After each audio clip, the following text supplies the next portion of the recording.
Syederalun, tim Komite Olahraga Nasional Indonesia atau KONI Aceh bersama Dinas Pemuda dan Olahraga atau Dispora Aceh berkunjung ke sejumlah tempat di Aceh Utara. Kunjungan tersebut dalam rangka melihat kesiapan lokasi di Aceh Utara untuk beberapa cabang olahraga event Pekan Olahraga Nasional atau PON yang akan dilaksanakan di Aceh dan Sumatera Utara pada tahun 2024. Rombongan dipimpin Ketua Harian KONI Aceh Kamarudin Abu Bakar atau yang lebih dikenal Abu Razak yang datang bersama pengurus dan pejabat lainnya. Lokasi yang dikunjungi adalah lahan di perbatasan Desa Menasah Tutung, Kecamatan Lok Sukun, seluas 9,5 hektar, sedangkan lokasi kedua di Desa Menasah Tring, Kecamatan Lok Sukun, dengan luas areal 234 hektar.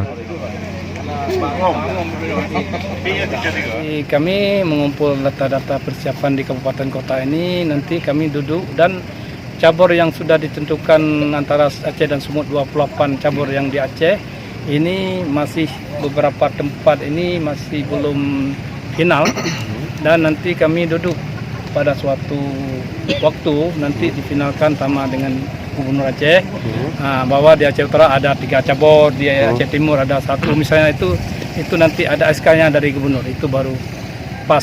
Tapi sekarang kami ada beberapa kabupaten akan mengunjungi lagi.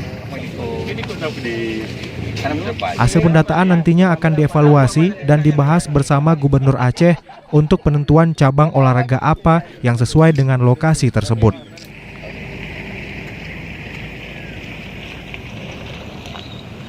Dari Lok Sukun, Jafarudin, Serambi On TV. Bek lemah tak mending mula. Bergagal. 2005. Bambus. Banyak.